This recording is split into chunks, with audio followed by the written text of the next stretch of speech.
The golden age of silence, the crystal spires of new harmony, stretched toward the stars like frozen lightning, their surfaces reflecting the gentle light of 3 moons that hung in the purple sky of Valtara Prime. Ambassador Zethris stood on the observation deck of the Galactic Union's central headquarters, his forearms folded behind his back as he gazed out at the most peaceful sight in the known universe. 200 years. 200 years of perfect peace had blessed the galaxy since the day humanity simply vanished without a trace. Zethris remembered that day clearly, though he had been just a young diplomat then. The humans had colonies on over 8,000. Worlds, bustling trade stations, and exploration vessels pushing the boundaries of known space. They were everywhere with their loud voices, their endless questions, and their disturbing habit of turning every disagreement into a heated argument. Then, in a single day, they were gone, not destroyed, not defeated in battle, simply absent. Their cities stood empty but intact, their ships floated silently in space, and their colonies showed no signs of struggle or evacuation.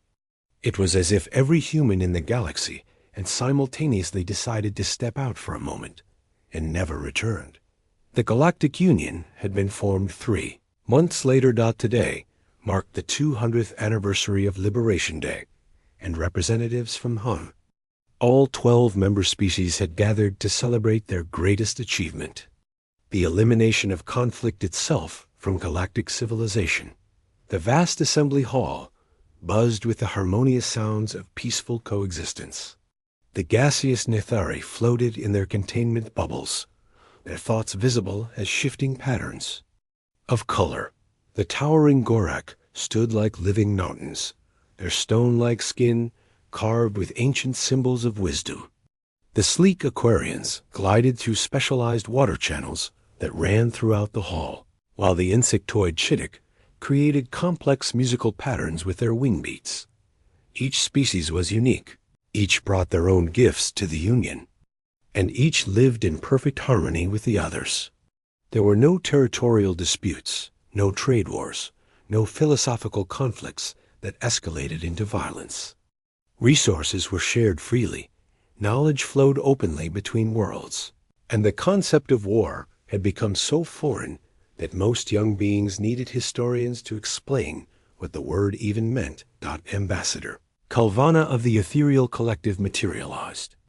At Zethris's side, her semi-transparent form shimmering like starlight. Her species existed partially in subspace, making them ideal messengers and diplomats. "The ceremony is about to begin," she whispered, her voice like wind chimes in a gentle breeze. "The Council is ready to present the annual peace accords." Zethris nodded, his triangular head turning toward the main stage, where a holographic display showed the current state of the galaxy. 12 colors represented the 12 species of the Union, their territories clearly marked and respected. There were no contested borders, no expansion conflicts, no colonies claimed by force. It was perfect. "Do you ever wonder what happened to them?" Kalvana asked softly, her form flickering with what might have been curiosity. "The humans, I mean. Where did they go?" Zethris had wondered about this many times over the decades. The mystery of humanity's disappearance was one of the few unsolved puzzles in their peaceful galaxy. "Perhaps they found what they were looking for," he replied. "They were always searching for something. New frontiers, new challenges, new problems to solve. Maybe they found their ultimate frontier."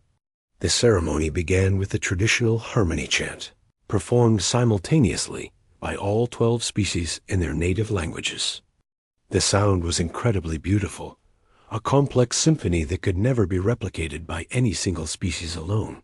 This was what they had achieved without human chaos. This was perfection. High Chancellor Morvok of the Gorak took the stage, his massive form carved from living granite that had grown for 3,000 years.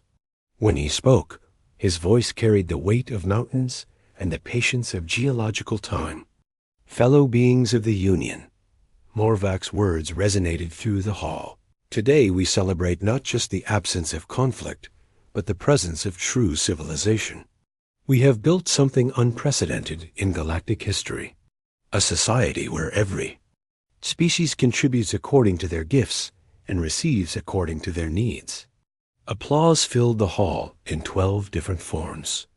The Chittic created percussion with their chitinous limbs. The Aquarians produced harmonic whale songs. And the Netheri painted celebratory patterns in the air with their gaseous forms. We have eliminated poverty, Morvac continued. The resource-rich worlds of the Gorak provide minerals to all who need them. We have eliminated hunger. The agricultural masters of the Verdani feed every mouth in the galaxy. We have eliminated disease. The bioengineers of the Simari have created cures for every known ailment. Each achievement was true and verified. The Union's shared database contained proof of their success. Crime rates had dropped to virtually zero. Mental illness had been reduced to a fraction of historical levels through community support and advanced therapy. Even natural disasters were handled efficiently through interspecies cooperation, with each species contributing their unique abilities to help others. The humans, Zethris remembered, had always struggled with these very problems. Their societies were constantly plagued by inequality, conflict, and suffering that they seemed unable to solve, despite their technological advancement. Perhaps their disappearance had been a kindness to themselves as much as to the galaxy. But our greatest achievement, Morvac's voice grew deeper with pride, is that we have learned to coexist without domination. No species rules over another. No culture is forced to change to accommodate others. No voice is silenced in the name of unity. This, too, was true. The Union operated on consensus, with each species maintaining their own ways of life while contributing to the greater whole.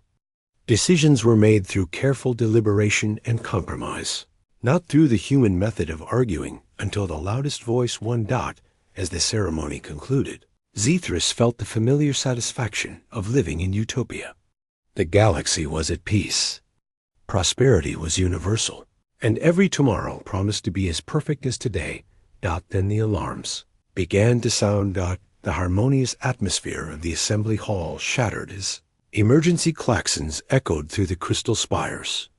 Red warning lights bathed the gathering in an ominous glow that no one had seen for 2 centuries. Representatives from all 12 species looked around in confusion and growing alarm. Commander Thale of the Union Deep Space Monitoring Division rushed onto the stage, his Norwegian exoskeleton clicking with agitation. His species were the galaxy's best long-range sensor operators, their compound eyes capable of processing vast amounts of data simultaneously. Chancellor Morvac, Thales' voice carried barely controlled panic. We're detecting massive energy signatures approaching from beyond the galactic rim. The readings they're unlike anything in our databases. The main display screens throughout the hall flickered to life, showing sensor data that made no sense. Dozens of massive objects were moving toward the galaxy at speeds that should have been impossible. Each signature was enormous, larger than the biggest space stations ever built, and they radiated power levels that dwarfed entire star systems. Could it be a natural phenomenon? Asked Dr. Xylia of the Simari, her multiple tentacles writhing with nervous energy. Perhaps a previously unknown type of stellar formation. Thale's compound eyes fixed on her with grim certainty. The objects are maintaining precise formation and adjusting course to intercept our outer systems. They're artificial, and they're heading directly for us. A chill settled over the assembly that had nothing to do with temperature. For 200 years, the galaxy had known perfect peace precisely because there were no unknown factors, no external threats, no surprises. Everything had been catalogued, understood, and accounted for. Estimated time to arrival? Morvac asked, his granite features showing the first cracks of worry.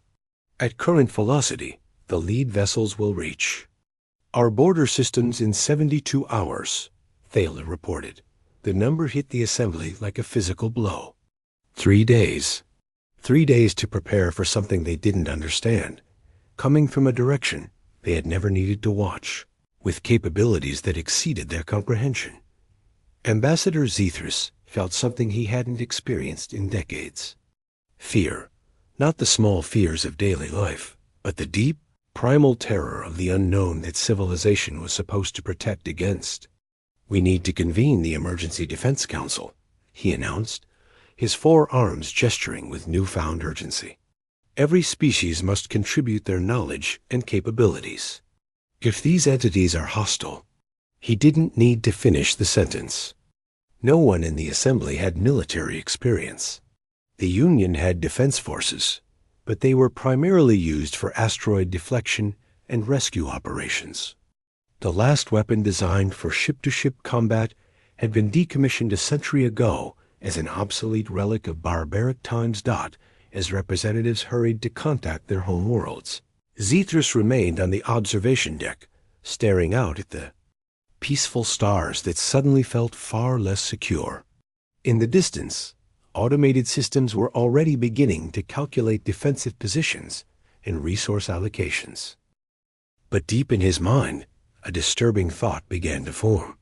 The timing of this threat, arriving exactly 200 years after humanity's disappearance, seemed too coincidental to ignore, and the power signatures were strangely familiar, reminiscent of readings from old human technology, but amplified beyond all recognition.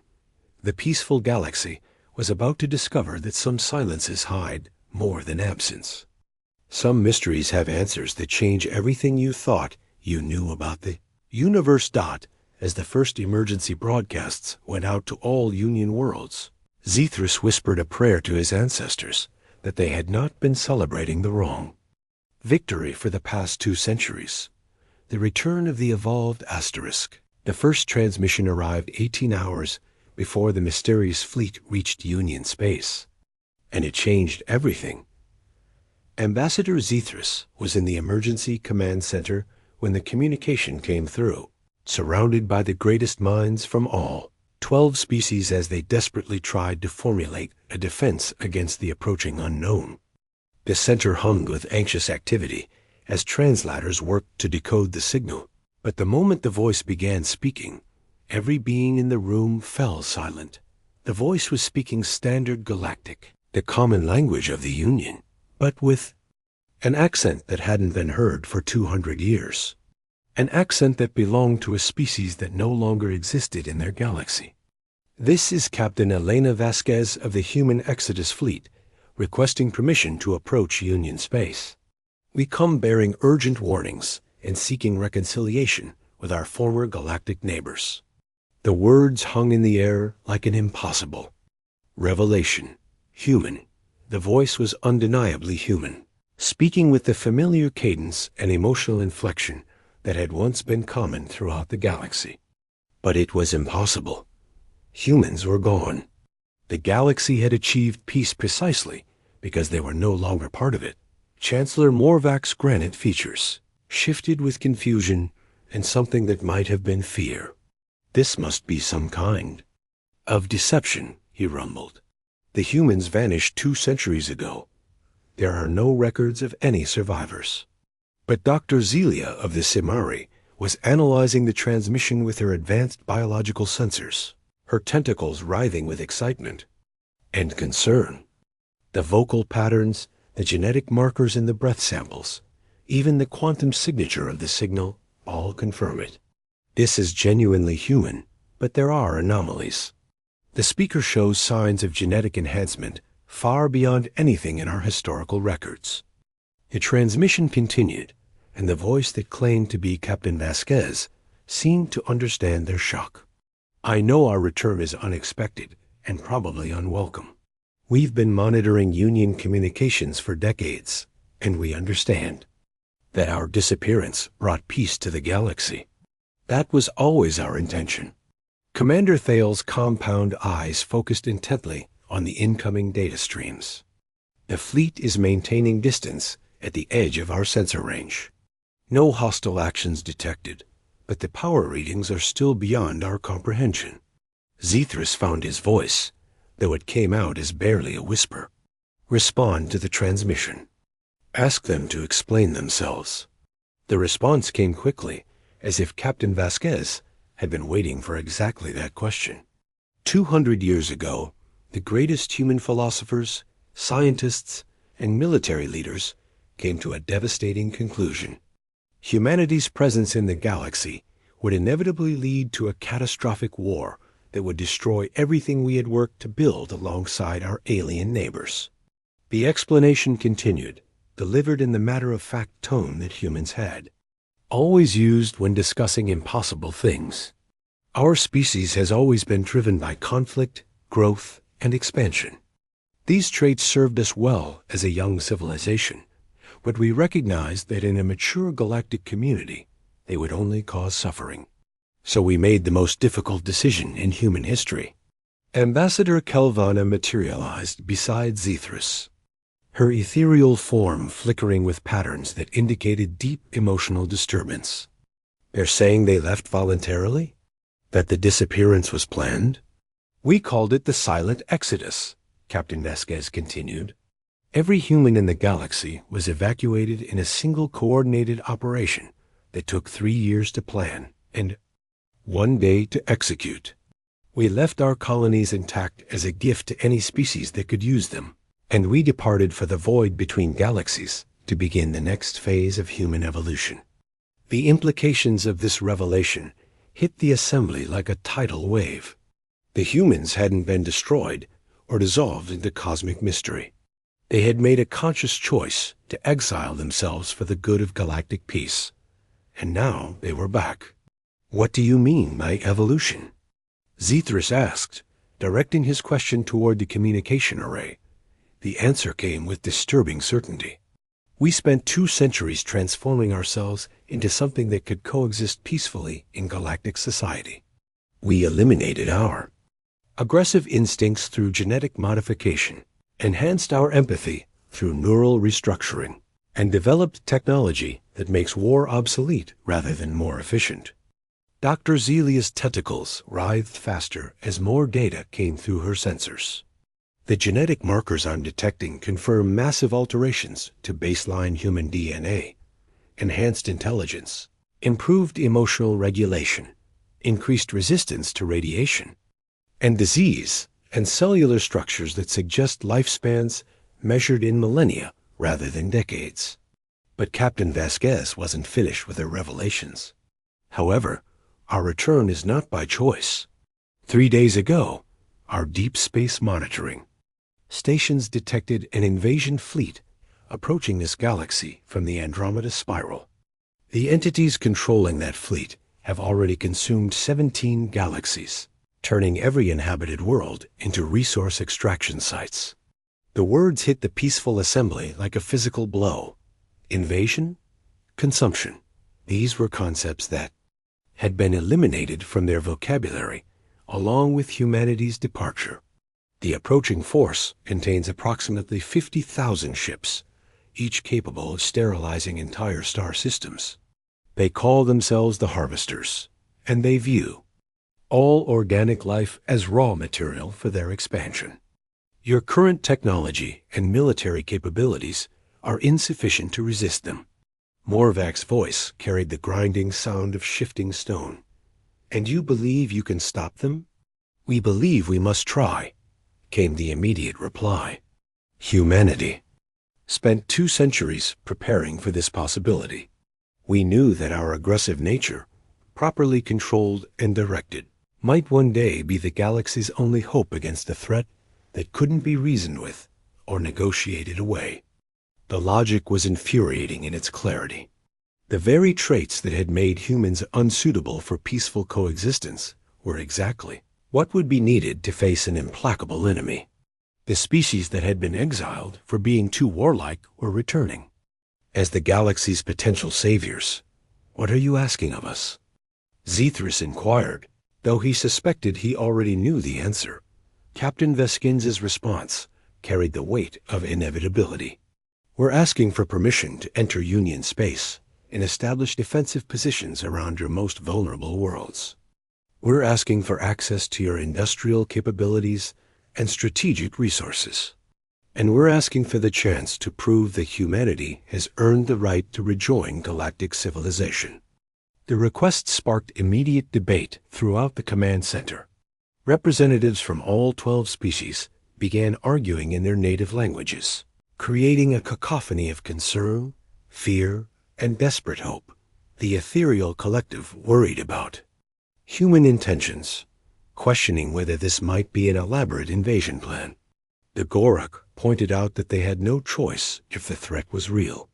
The Aquarians advocated for careful negotiation, while the Chittick wanted to see proof of human claims before making any decisions. But it was Commander Thale who asked the most important question. How do we know you're telling the truth about this harvester fleet?